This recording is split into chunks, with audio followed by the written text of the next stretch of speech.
Apakah ubat? Ubat ialah bahan kimia yang digunakan untuk membantu kita merawat atau mencegah penyakit. Ubat dapat dikelaskan kepada ubat tradisional dan ubat moden. Ubat adalah selamat jika diambil dengan betul dan secara amnya ubat adalah untuk kegunaan kesihatan. Tetapi ada yang menyalahgunakan ubat sehingga memudaratkan diri sendiri.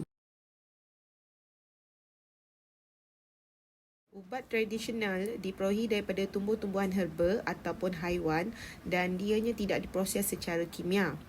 Ubat tradisional biasanya disediakan dengan menghancurkan bahagian tertentu tumbuhan dengan menggunakan lesung dan disapukan pada anggota badan yang sakit. Ada juga bahagian tertentu tumbuhan atau haiwan kita rebus dulu untuk mendapatkan partinya dan diminum. Dan pada masa ini, ubat tradisional telah mengalami evolusi pemprosesan dan dipasarkan dalam bentuk pil ataupun kapsul.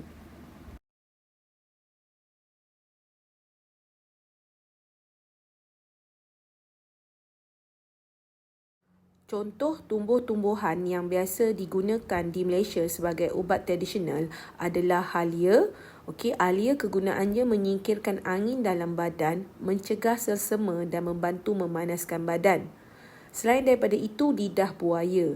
Lidah buaya merawat penyakit kulit, melegakan luka dan pada kulit akibat melecur atau terbakar. Ginseng membina pertahanan badan terhadap jangkitan serta merendahkan tekanan darah dan paras kolesterol.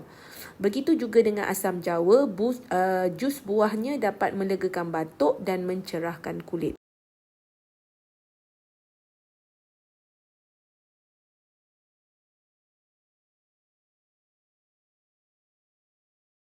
Ubat moden.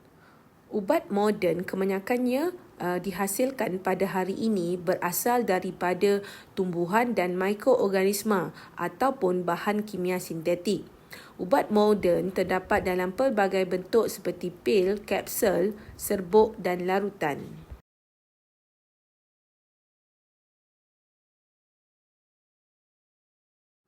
Jenis-jenis ubat moden adalah seperti analgesik. Contoh analgesik adalah aspirin, paracetamol dan kodina.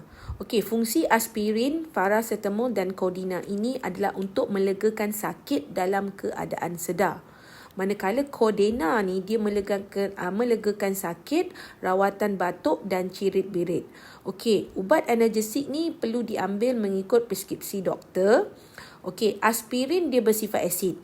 Dia tak sesuai untuk pesakit gastrik atau kita bagi pada kanak-kanak kerana dia boleh menyebabkan ulcer perut iaitu pendarahan dalam perut. Paracetamol pula melebihi dos dapat menyebabkan kerosakan hati. Manakala ubat kodena menyebabkan seseorang itu berasa mengantuk. Ubat kodena ni biasanya ada dalam ubat batuk. Seterusnya adalah antimikrob. Contoh ubat antimikrob adalah antibiotik seperti penicillin dan streptomycin. Antiseptik seperti hidrogen peroksida, iodin dan asid borik. Disinfektan seperti alkohol dan formaldehid. Ini adalah contoh-contoh ubat antimikrob. Dia membunuh atau merencatkan pertumbuhan bakteria. Kalau antiseptik pula, dia digunakan di bahagian luar badan. Kalau disinfektan, dia memusnahkan patogen yang terdapat pada objek bukan hidup seperti lantai dan sistem peparitan. Cara penggunaan antibiotik. Antibiotik ni awak perlu habiskan supaya bakteria dibunuh. Jika tidak, bakteria menjadi imun kepada antibiotik dan awak akan sakit semula lah. Antiseptik dia hanya ubat yang disapu pada bahagian luaran, tak boleh makan. Itu antiseptik. Alahan dapat membawa maut. Pesakit dengan alahan penisilin akan diberikan kad alahan ubat sebagai pemberitahuan tentang keadaannya.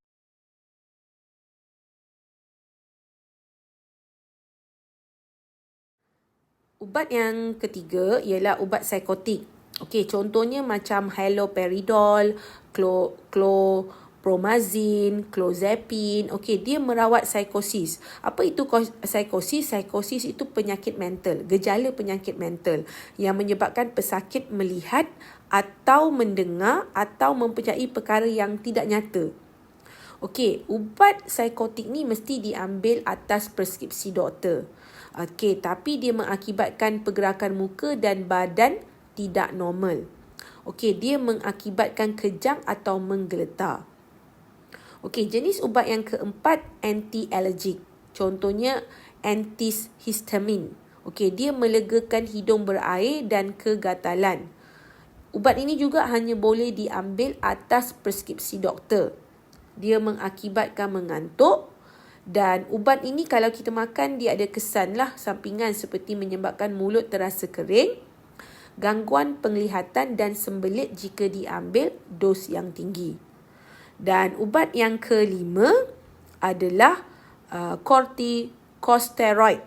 Steroid contohnya betamethasone ataupun prednisolone. Okey, dia memberikan kelegaan bagi kawasan radang. Okey, dia mengurangkan bengkak, kemerahan, gatal-gatal, tindak balas alergik, asma ataupun arteritis Dia hanya boleh diambil atas preskripsi doktor. Pengambilan jangka masa panjang menyebabkan muka kita sembab, tekanan darah tinggi dan juga meningkatkan kandungan gula darah. Kesan penyalahgunaan ubat. Okey, penggunaan dos yang tidak tepat akan memberikan kesan yang tidak sepatutnya kepada rawatan. Okey, dan dia dapat menjurus kepada kesan penyalahgunaan ubat. Okey, contohnya seperti ubat Codeine. Ubat Codeine dia boleh menyebabkan ketagihan. Okey, kalau ubat herba ubat tradisional yang berasaskan herba, dia boleh merosakkan fungsi hati dan juga buah pinggang. Okey, kemudian antibiotik, kalau kita salah guna, dia boleh menyebabkan rintangan antibiotik. Maksudnya bakteria itu dah imun. Dia telah imun terhadap badan kita. Kita makan ubat pun kita tak sembuh-sembuh. Okey, maka untuk mengharmonikan bidang rawatan tradisional dalam era moden ni, Akta Perubatan Tradisional dan Komplementari 2016 telah diperkenalkan bagi memastikan rawatan tradisional yang dibekalkan memenuhi kriteria yang telah ditetapkan oleh kerajaan. Kemudian dasar perubatan tradisional dan komplementari kebangsaan juga diperkenalkan untuk memastikan ubat-ubatan dan rawatan tradisional adalah selamat dan berkualiti. Dan juga bahagian regulatori farmasi negara merupakan badan yang bertanggungjawab menyelia kualiti dan keselamatan ubat-ubatan dan kosmetik di Malaysia.